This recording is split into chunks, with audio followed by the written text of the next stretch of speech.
Now, ladies and gentlemen, there are certain warning signs that we all need to be mindful of. You know, it's like when someone appears in your life and says, "I'm from the government and I'm here to help you." Well, another warning sign is any organisation with the term world in their name. So let's start with a couple, perhaps the World Health Organization to kick it off. That's the body that gave China a free pass on the Wuhan flu, while at the same time banking $500 million through issuing pandemic bonds. That's right, the World Health Organization was scheduled to repay investors around $500 million in early 2020, unless, of course, a pandemic was declared. The investors lost all their money, but that became the World Health Organization's gain. Then, of course, there's the World Food Programme. It too is part of the United Nations, and it actually won the Nobel Peace Prize in 2020. Now, all that sounds pretty impressive until you remember that Barack Obama won it in 2008 just for having the right skin colour.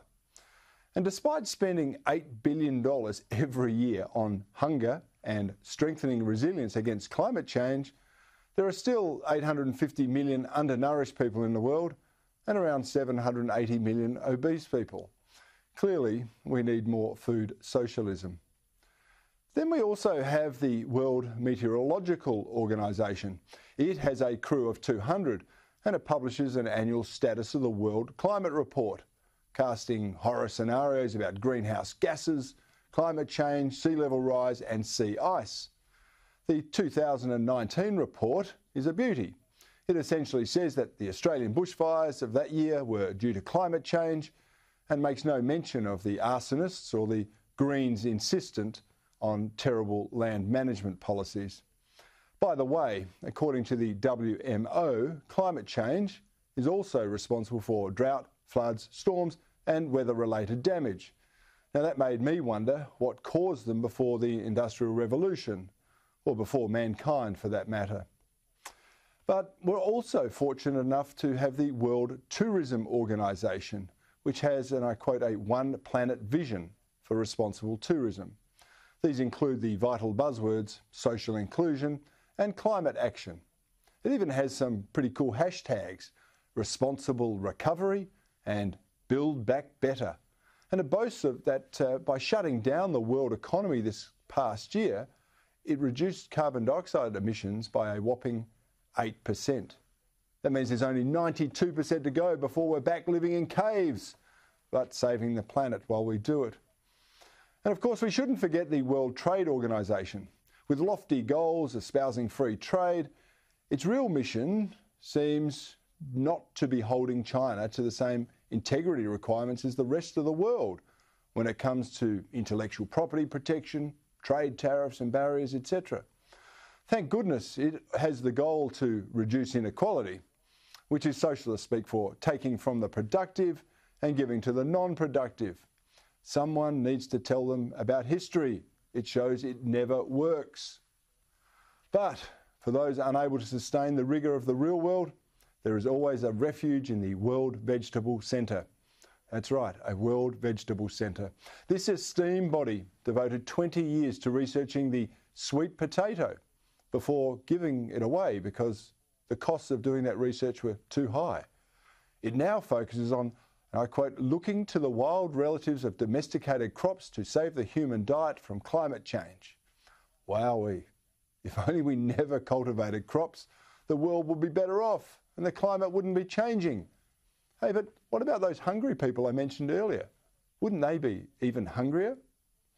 Well, all these authorities are pushing an agenda. It's the same agenda. It's to decarbonise, deindustrialise and disempower the Western world. They are part of a concerted plan to redesign capitalism in a new image. That image, of course, is socialism. And it's spearheaded by the granddaddy organisation of them all, the World Economic Forum. The WEF is the architect of the Great Reset and the Fourth Industrial Revolution. They coined the Build Back Better hashtag that is actually proving so popular with big government elites right across the globe. And they even predict that by 2030, you'll own nothing and you'll be happy. They call this servitisation, which is a term and an agenda that looks a lot like servitude to me. The WEF claim that this servitization will help save the planet and assist the post-COVID-19 recovery. There's a couple of those buzz phrases again. However, servitization begs the question, if you don't actually own anything, who will own what you're renting? Well, the answer lies within the WF Premier Forum, that's at Davos. Davos is the gathering of global elites, including big business CEOs, industry chiefs, government leaders, bureaucrats, and multi-billionaires with political agendas. Under the WEF vision, the Davos attendees will own what you'll be renting. And trust me on this, it's not going to be a philanthropic enterprise. They'll all be looking to make more money than they currently do, and actually to take more control of your life under the guise of equality.